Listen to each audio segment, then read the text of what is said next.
All right, this is going to be a great question because my answer to this question is going to be a yes. And I'm wondering how many of you out there, your answer is going to be a yes. Here's the question. Have you ever ridden a donkey? Now, if you're from my campus, Auburn, you're probably saying yes right now. A lot of donkey riders coming to our campus. If you're from the UC Davis campus, maybe a lot of agriculture there. Blue Oaks, it's up there. There's some grassland, Granite Bay. I don't know if there's a lot of donkey riders. I've seen some really nice horses in Granite Bay. But here's the reason I ask. It is quite the experience riding a donkey. They're smart. They're stubborn. And they're not, how should I say, they're not well suited for the human behind. Is that too honest? It's not comfortable riding a donkey. So why did Jesus ride a donkey into Jerusalem the week before he was crucified?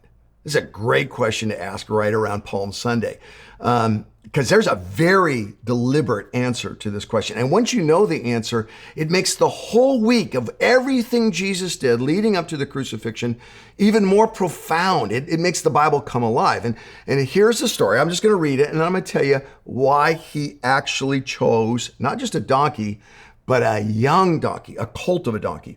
It says this in Mark, starting in verse 4, it says, "They went and found a colt outside in the street, tied to a doorway. As they untied it, some people standing asked, 'What are you doing untying that colt?' They answered as Jesus had told them, and the people let them go. When they brought the colt to Jesus and threw their cloaks over it, he sat on it. Many people spread their cloaks on the road, while others spread branches they had cut in the fields. Those who went ahead and those who followed shouted, 'Hosanna! Blessed is he who comes in the name of the Lord. Blessed is the coming kingdom of our father David. Hosanna in the highest.' Jesus entered Jerusalem and went up into the temple courts." Mark 11. Go and look up the version, read the whole thing. So why does Jesus come in on a donkey? And why are they shouting Hosanna? Why are they laying palm branches and branches down and coats down? Well, the branches and coats, it's just a sign of military victory. They're actually saying, you are the conqueror, Jesus. You're the one.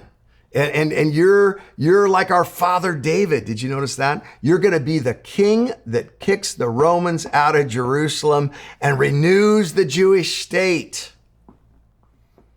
But there's a problem with this. If that were true, Jesus wouldn't have come in on a baby donkey. He would have come in on a chariot or a war horse. If you get to go to Rome, and I hope you do, go to the Colosseum, and right outside the Colosseum, there's this triumphal arch of Titus. Not the Titus of the New Testament, a different Titus, a Roman Titus. And in AD 70, he brought a siege army to Jerusalem, and he conquered the whole city. And when he rode into Jerusalem, they actually sculpted that moment in this triumphal arch, this decorative arch that's meant to say, Titus really did this, he's amazing. And what we see is that Titus doesn't come into the city on a baby donkey. He comes in as a conquering king, a conquering general. He's in a chariot and he's got 6 war horses. I mean, what was the chariot? It was like their M1 Abrams tank. I mean, it was the most expensive piece of military battle armament you could have. And so when Titus comes in, there is no mistaking what's going on there. He's saying, I have conquered you. You are subject to me. I am your ruler. So why does Jesus come in on a baby donkey? Because he's saying the exact opposite.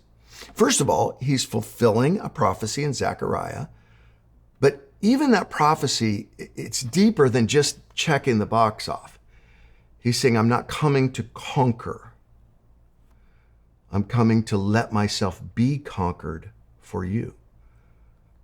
I'm coming to serve and serve all the way to death. I'm coming humble. I'm going to pay a price for you that you have not asked me to pay, nor do you deserve me to pay. This is why the crowd turns so quickly on Jesus. They want him to liberate politically. And he comes in on this baby donkey and they're like, what does that mean? And next thing they know, he's being tortured. He's being offered in place of a criminal. And they're like, you're not really going to vote the way we want you to vote, are you, Jesus? You're not really going to lead the way we want you to lead. You're not going to do what we expect. So therefore, we switch from Hosanna to crucify him. Crucify him.